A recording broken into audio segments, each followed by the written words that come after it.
I felt like I woke up one morning to find I had put on 15 pounds overnight. I started something new less than 3 weeks ago, and I can already fit into clothes I haven't been able to wear in at least 3 years.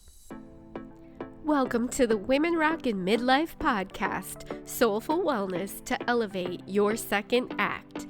You deserve to deeply love every moment of your life, living your best life with pure joy, optimal health and abundance, with the energy, time, and inner peace to savor experiences with your loved ones and with yourself.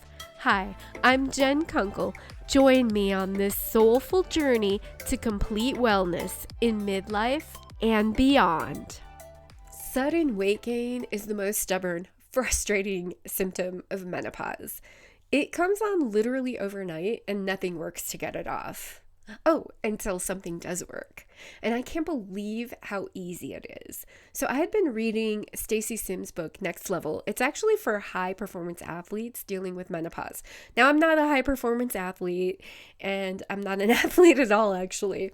But this book is packed with loads of sciencey fitness info, which I'm obsessed with. I've been obsessed with the word obsessed. I've been obsessed with fitness since I was about 19 years old. And I have not been consistent with working out that whole entire time, probably the past 15, 20 years. It's been very off and on, but I love learning about the science and how everything works. So as I started investigating menopause and its effect on our bodies and our emotional well-being, I came across this book, which people rave about.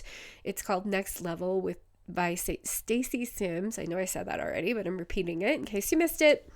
And it's really good. It has a lot of in-depth information. It is definitely a slow read because it's got a lot of, like I said, the sciencey kind of stuff. So she talks about all the intricacies of our bodies, hormones and fitness, and what you can do, and some of the myths, which is great because so many myths. Oh my gosh. Like one thing that really stood out to me was she was talking about how we've been told to do low impact, right? To save our joints. And I've done low impact exercise ever since I started exercising. I avoided the high impact stuff most of my life. And apparently that's not a good thing to do because that impact, at least safely done, it actually helps strengthen our joints and bones. And I'm like, oh, that makes sense, because you're telling your body, okay, you need to build up to support these movements that we're doing. So I am very gradually starting to do some plyometrics and incorporate that in like really very little bit because I'm super nervous about my knees. My brother has had I don't even know, probably 20 knee surgeries since he was a teenager. So that makes me super nervous about knees and stuff like that.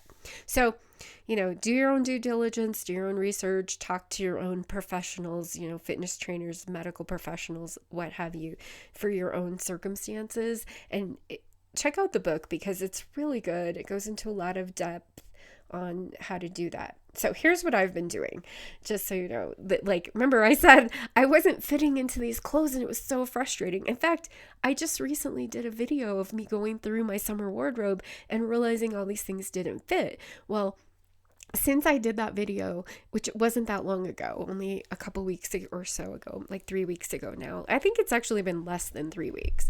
So I've been doing this super, super simple 20-minute HIIT workout, HIIT, HIIT, high intensity interval training, which it's weird because I've tried it before, right? And it just wasn't working for me. I felt like I couldn't get the intensity level up. I would get too tired. I think the intervals I was trying to do before were too long. I guess. I don't know. I think I was trying to do 30 seconds on, 30 seconds off. Well, one of the recommendations in Stacy's book was to do this 20 seconds on, 10 seconds off. And yeah, it's kind of hard. But I don't know, it's working for me. So I'm loving it. So it's a 20-minute workout 2 times a week.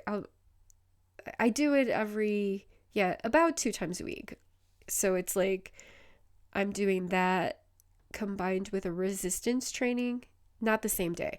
So one day I'll do the HIIT workout, the next day I'll do resistance training, and then the next day I've been doing an off day, but I'm going to start doing yoga. So anyway, so it's like a 3-day cycle and then maybe a day off. So yeah, twice a week. Okay. So I've been doing it only twice a week. And then I do this super simple 20-minute resistance training workout twice a week. It's mostly body weight, and I have a few things I do with the exercise bands.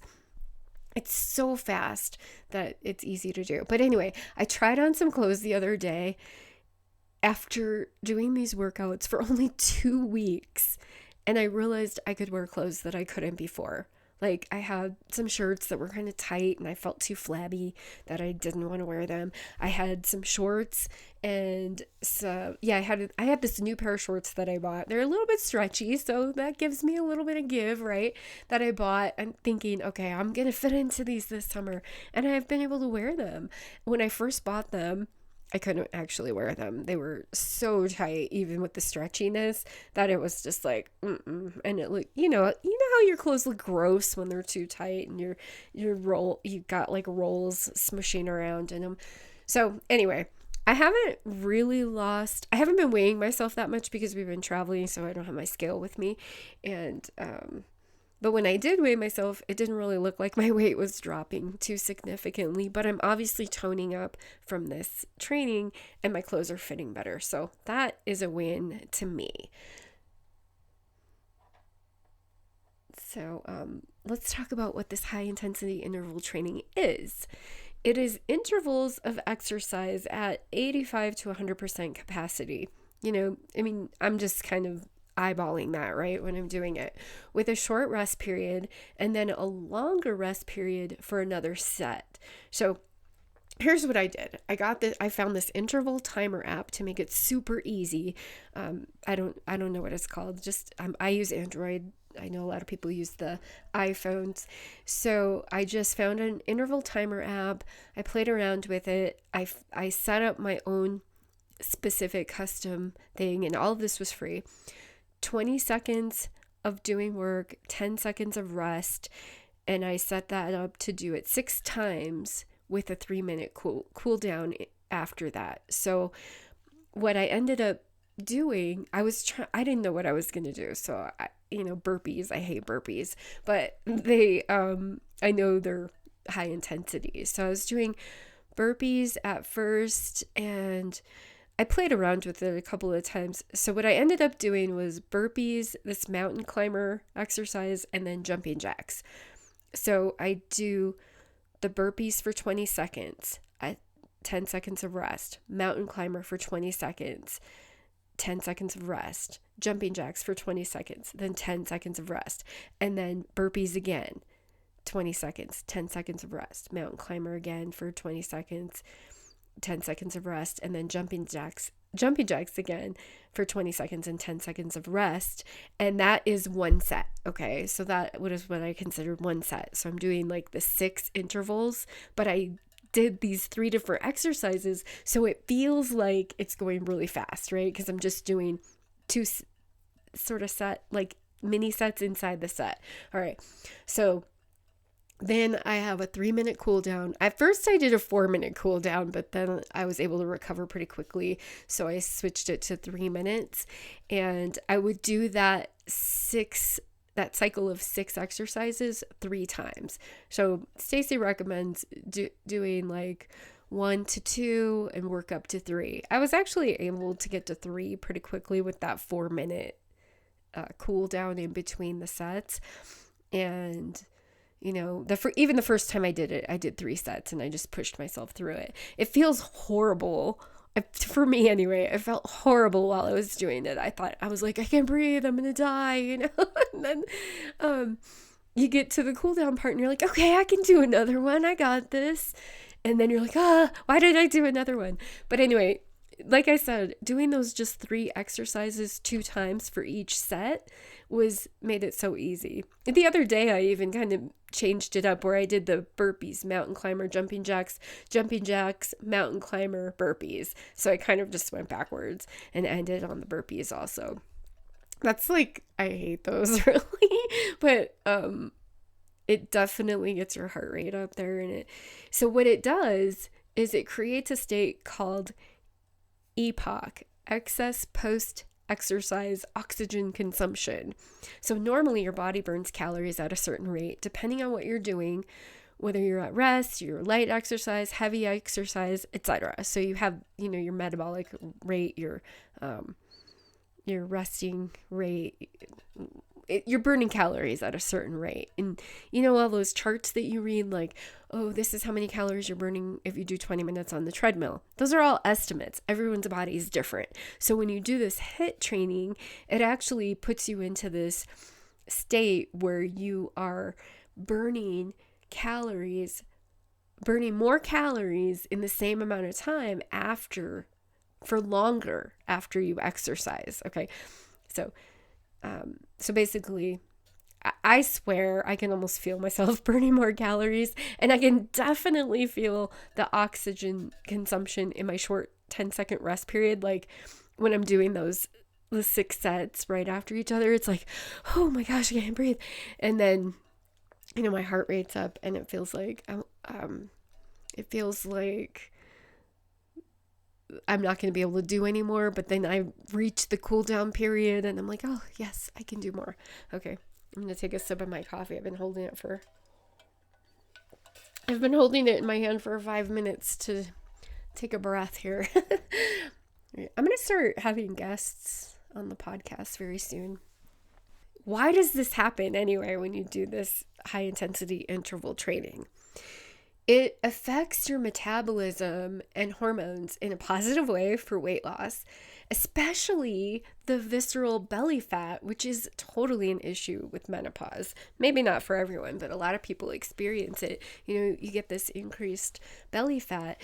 And when I researched that, what I found is that visceral belly fat does tend to increase with menopause. And the problem isn't that it looks bad. But yeah, that's one of the problems. The worst problem is that it actually can be dangerous. It can put you at risk for other very serious issues like cardiovascular issues. So doing this HIIT training increases your fat burning capacity, and it helps you manage that dangerous visceral fat. I actually found a study because I like to look at the backup. And I found this study, I'll put the link in the show notes, that shows that doing the HIIT workouts 3 times a week actually does help with that visceral belly fat, and it increases your fat burning capacity. So that is good news. And so here's how the other specific ways that this can affect you. Your hunger hormones can increase when your estrogen drops. And then doing this HIIT kind of workout helps regulate those hormones. It helps you increase your energy by strengthening and increasing the energy producing mitochondria. So you have more energy producing mitochondria when you do this type of workout. It helps you reduce inflammation. It'll put this higher demand on your muscles in this high intensity, right? And it triggers your body that you need more testosterone and human growth hormone. Now, you might have heard that cardio after midlife can actually make it harder to lose weight because of the cortisol increasing. So you might have heard, hey, you're doing this hour of cardio. Stop doing that. Stop doing cardio is what a lot of women hear. That's not really what's being said though. And I'm thinking, okay, so you need to stop doing cardio, but you still need to do the cardio. So that's why I dug deeper into the research, right? So here's what happens. Once you have intervals longer than 60 seconds, your body can have an increase in cortisol. It lingers in your body longer because you're doing, say you're doing an hour of cardio or 90 minutes or 45 minutes or whatever. These long bouts of cardio are causing your cortisol to spike. And, cortisol is not bad in itself. It has a purpose, but it's meant to be like a short-term burst for you to have your fight, flight, response or hide, whatever.